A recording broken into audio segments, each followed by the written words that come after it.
Oh, he's already going.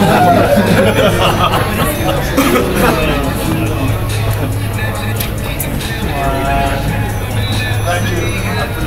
Thank you.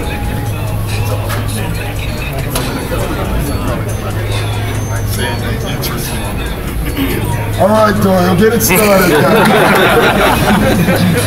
Were you watching golf? You're late. Of course I was. I know it. Come on, what's your first line today? All right, here it is. Oh, Lord. All right, is it fair to say you were burnt out here in Boston? You needed to go somewhere else to recharge your batteries. Love you, Doc! And if so, has that worked out? Have you recharged your batteries by going to LA? I said one question, number one. So I don't know if that's fair or not, to be honest. You know, I think at times you really start as a coach feeling like your voice has been heard, and you know, that was my feeling towards the end of it, towards the end of last year. And whether it's right or not, it's whatever your perception is of it.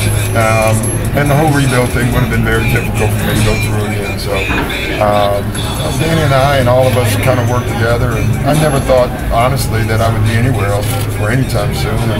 And now I'm in this building on the other side. It's surreal in some ways. So has going to LA recharged your batteries?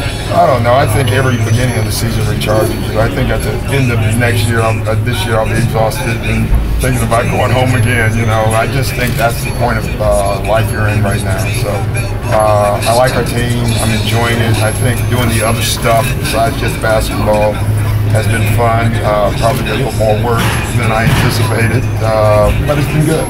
Coach, you said it was weird coming into the arena today on the visiting side. Are you starting to have more emotions now that? Yeah, this evening's more weird. You know, just running to Brandon and seeing all these guys. It's, again, for 9 years they were my family, and especially not the players. You kind of change them as you've been here for over 9 years. But Jeff Twist, who I think is the best in the world, and Johnny Joe and all those guys, they were my extended family in a lot of ways, and for me, because my family never moved, they were my family, you know, and so that's tough. We stay in touch, but you know, when you don't see them every day, it's not the same. Now you get to see them, and you know, it's pretty emotional here, and that's really nice.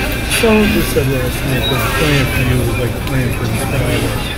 Well, not necessarily in a good way. Yeah, I don't know if that's in a good way or not. So, no, I was hard on Sully, but in a good way. You know, I was hard on him this summer when he got in trouble. You know, so I love him. He's a good kid.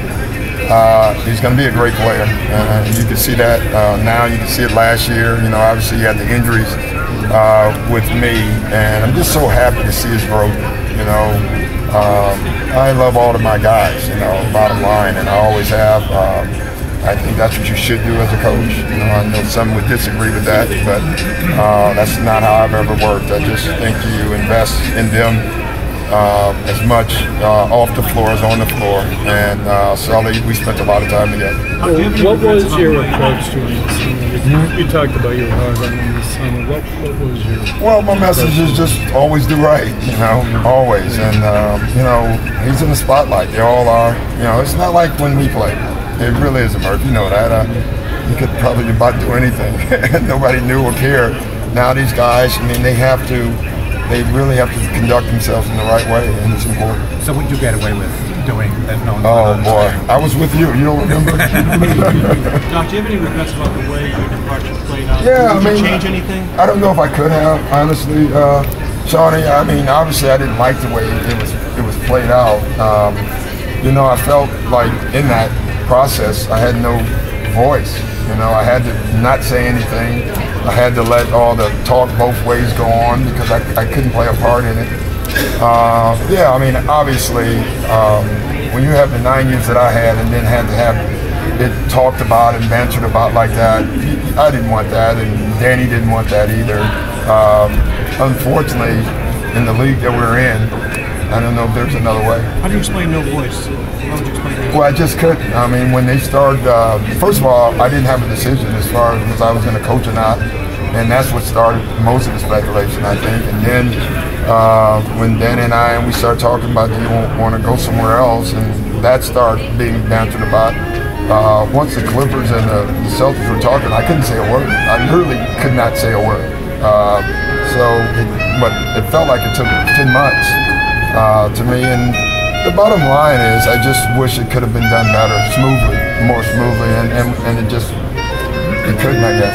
Is it accurate to say you walked out on the Celtics? No, I don't think so. I mean, you can portray it any way you want, but I don't think so. I mean, at the end of the day, Sean, I was thinking after 9 years it was time for me to go, and I really believe that. I shared that with Danny, and he knew that, and not for any other reason than I'm a coach, and when you think your voice is heard or heard too much, you know, it's just time. And it didn't have to be anything bad about that, you know, and I think the length of it made it bad.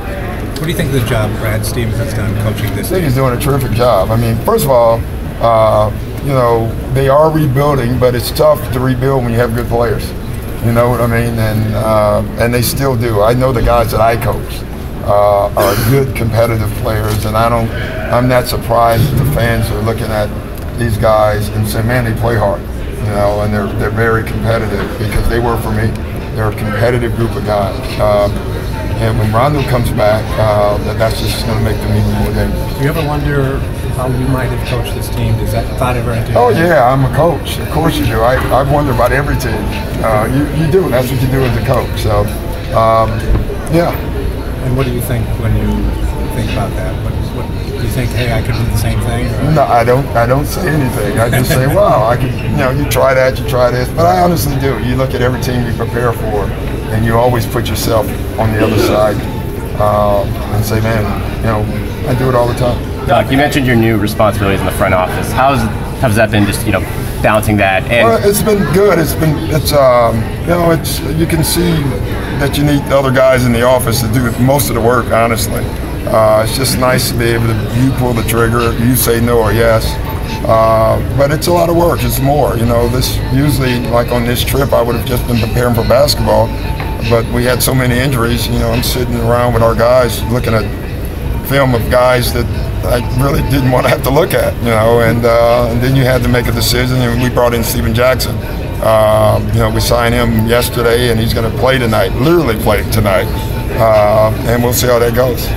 Is it nicer to have the bigger, but you like to have the voice now? It's nice. You know, it's not like I didn't have one here. You know, I just wasn't the voice. I couldn't do what I wanted to do anytime I wanted to do it. But Danny and I work pretty well together. You know, we have. And still do. We had a hell of a relationship. I think, as far as I'm concerned, a model relationship. As far as if you're going to have a coach in the gym, I don't know if there's a better duo as far as getting along in the league in our time. Doc, what are your thoughts on the Nets right now? They seem to be struggling a little bit. Well, I don't really care about the Nets, but I do really care about KG and Paul. I hate it. I mean, I just don't want them to do poorly. You know, tomorrow night I do, but you don't. I mean, you want them to do well. You want Kevin and Paul. You just want it to end well for them. And I think when they get all healthy, it will. I think it's way too early right now to say that what they're doing there is a failure. Right now it is. I think later it will not be. If they get healthy and right, I don't think any team in front of them will want to see them in the playoffs. Will it be? You know, and I think they will be in the playoffs. Are you surprised to see Pierce is okay with coming off the bench, he said? No, I thought, honestly, I think he was willing to do that this year here.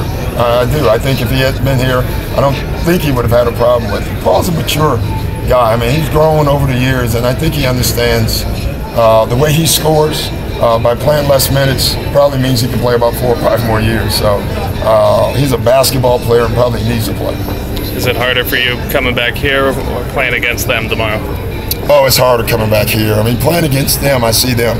You know, it's just 2 guys that I love in a Brooklyn uniform. You know, coming back here that's special for me. I mean, I get to walk under a banner that I helped get and see the fans and see a lot of my friends, and so this day and a half has been a lot of fun, but it's also been very emotional too at the same time. Do you expect to tear up if you get a standing ovation? I tear up when I see you, Bill. No, I mean I don't honestly, but I'm an emotional guy, so I you know me. I've been emotional my whole life, so I'm not going to change now. I just hope I can coach the team, you know, tonight and get through it. And you know how I did the function here this summer, and me and Jeff Twist were sitting there, and we both got the water. And I mean, it's just. You don't invest 9 years in an organization or a town, and you know I fell in love with more than just the team here. You know, this is a fantastic place to be, and I'm not here anymore.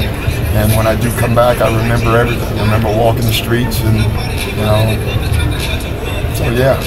You know, if you lose, you might get a standing ovation. I know it. Trust me, I get that too. I'll see if I can work on that. Thanks, guys. Really, well, honestly, I didn't get a chance to. You guys were great for me. I mean, honestly, all of you. So thank you. All right. Thank you.